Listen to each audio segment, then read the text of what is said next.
Assalamualaikum warahmatullahi wabarakatuh.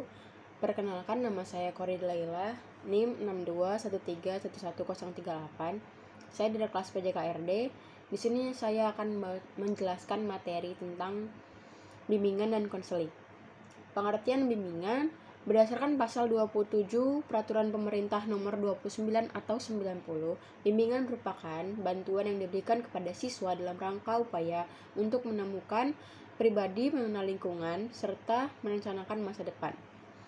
Jadi dapat disimpulkan bahwa bimbingan berarti suatu proses bantuan yang diberikan oleh seseorang yang memiliki profesionalitas sebagai guru agar konseling memiliki suatu pemahaman diri, dapat mengarahkan diri, memiliki kemampuan dalam memecahkan masalah yang dihadapi sehingga memiliki kemampuan dalam mengambil keputusan dalam membuat suatu pilihan sesuai dengan potensi yang dimiliki. Prinsip-prinsip dalam bimbingan konseling. Prinsip umum meliputi A. Bimbingan berhubungan dengan sikap, tingkah laku, dan lainnya dari individu yang terbentuk dari segala aspek kepribadian yang unik dan ruwet. B. Bimbingan harus berpusat pada individu yang dibimbing. C. Masalah yang tidak dapat dipecahkan di sekolah harus diserahkan pada individu atau lembaga yang mampu dan berwenang untuk melakukannya. Yang kedua ada prinsip khusus. A. Bimbingan dan konseling diperuntukkan bagi semua konseling. B. Bimbingan dan konseling sebagai proses individuasi. C. Bimbingan menekankan hal yang positif. D. Bimbingan dan konseling merupakan usaha bersama. E. Pengambilan keputusan. Tujuan bimbingan dan konseling. 1. Tujuan umum.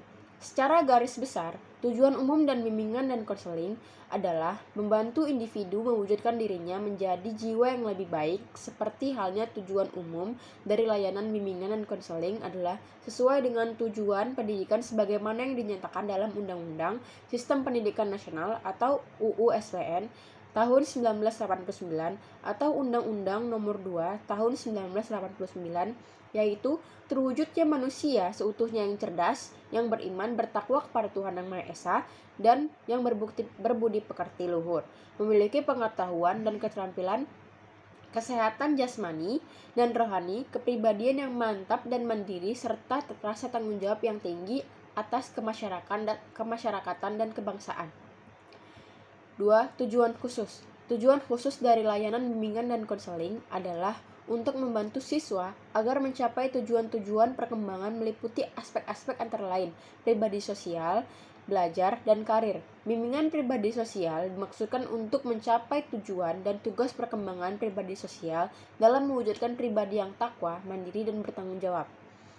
Asas-asas dalam bimbingan dan konseling. 1. Asas kerahasiaan atau konfidensial. 2. Asas kesukarelaan. 3. Asas keterbukaan. 4. Asas kegiatan. 5. Asas kemandirian. 6. Asas kekinian. 7. Asas kedinamisan. 8. Asas keterbaduan. Fungsi-fungsi bimbingan dan konseling. Fungsi pencegahan, yaitu fungsi bimbingan dan konseling yang akan menghasilkan tercegahnya dan terhindarnya peserta didik dari berbagai permasalahan yang mungkin timbul yang akan dapat mengakibatkan mengganggu atau menghambat proses perkembangan diri dari peserta didik. 2. Fungsi pemahaman, yaitu fungsi bimbingan dan konseling yang akan menghasilkan pemahaman tentang suatu oleh pihak-pihak tertentu sesuai dengan kepentingan perkembangan peserta didik serta pemahaman. 3. Fungsi perbaikan, yaitu fungsi bimbingan dan konseling untuk membantu konseling sehingga dapat memperbaiki kekeliruan dalam berpikir, berperasaan, dan bertindak. 4. Fungsi perbaikan. Fungsi perbaikan adalah fungsi bimbingan dan konseling yang akan menghasilkan terpeliharanya dan terkembangnya berbagai potensi dan kondisi positif peserta didik dalam rangka perkembangan dirinya secara mantap dan berkelanjutan. Fungsi fasilitasi memberikan kemudahan kepada konseling dapat dalam mencapai pertumbuhan dan perkembangan yang optimal, serasi, selaras, dan seimbang seluruh aspek dalam diri konseling. Adapun kesimpulan dari materi ini adalah, dari pembahasan masalah di atas, maka dapat disimpulkan bahwa bimbingan merupakan bantuan yang diberikan kepada siswa dalam rangka upaya menemukan pribadi, mengenal lingkungan, dan merencanakan masa depan.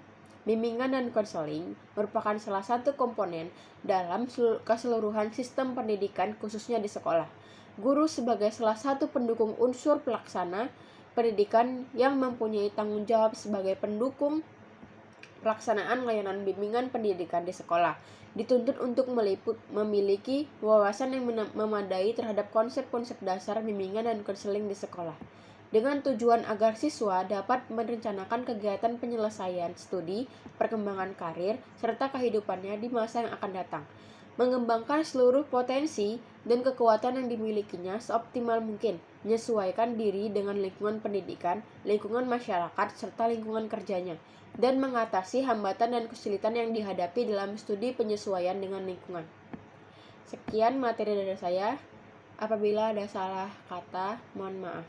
Terima kasih.